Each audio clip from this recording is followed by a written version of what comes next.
You ever get that gut feeling that something just isn't right? I moved into this old apartment in Chicago about 6 months ago. It was cheap, like suspiciously cheap.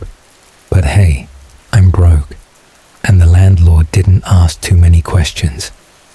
Plus, the building had that cool vintage exposed brick vibe, so I took it. Everything was fine at first. A few creaky floorboards, some weird pipe noises at night, whatever, old building stuff. But then, maybe a month in, I started hearing this soft tapping noise, like tapping behind the wall in my bedroom. Not loud, just barely audible at night.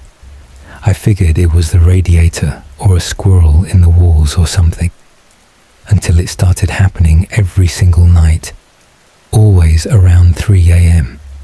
It got so consistent I started recording it with my phone, and that's when I noticed something I hadn't before. The tapping wasn't random, it was rhythmic, like a pattern.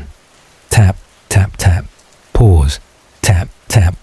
I got curious, probably too curious, and decided to knock back one night. I mimicked the pattern. Tap, tap, tap, nothing. Then a pause, then tap, tap. It answered. Now at this point, any sane person would have called the landlord, or moved out, or, burned the place down. But I'm not smart when I'm tired and scared. I became obsessed. Every night for a week, I knocked, and it knocked back. Sometimes the patterns changed, like it was trying to talk to me. Then I noticed something even creepier. The wall it was coming from. It didn't line up with the layout of the rest of the building. I checked the floor plan online. There was supposed to be a linen closet behind it, but there wasn't. It was just wall. So I grabbed a flashlight and started tapping along the surface. Eventually, I found a section that sounded hollow, different, like there was space behind it. And because I have the survival instincts of a potato, I grabbed a hammer. It didn't take much. The drywall crumbled like paper, and behind it, a door, like a real wooden door. No handle, just a tiny pull ring and rusted hinges. My heart was going nuts, but I pulled it open. The air that came out smelled old, like mildew, dust, and something I still can't name. The space inside was tiny, like a crawl space, but taller, and covered in writing. Scribbles all over the walls, floor, and ceiling. Some in English, some in, symbols. There were words like, "Don't look.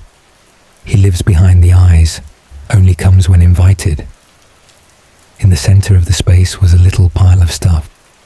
Old toys, a comb, a Polaroid of a girl with her face scratched out, and a notebook. I should have stopped there. I should have sealed the wall back up and slept on the damn couch. But I opened the notebook. It was filled with journal entries, all from some guy named Evan, who used to live here, I guess. The entries started off normal, complaints about noisy neighbors, the rent, weird smells. Then they turned dark. He wrote about the tapping, the door, the figure he saw in his dreams. He called it the Mirror Man. Apparently, once you find the door, the tapping stops, and the watching starts. I closed the notebook, backed out of the space, and slammed the door shut. I put a shelf in front of it and pretended like it never happened. That night, the tapping didn't come. Instead, I heard breathing. Inside the room. Heavy, slow.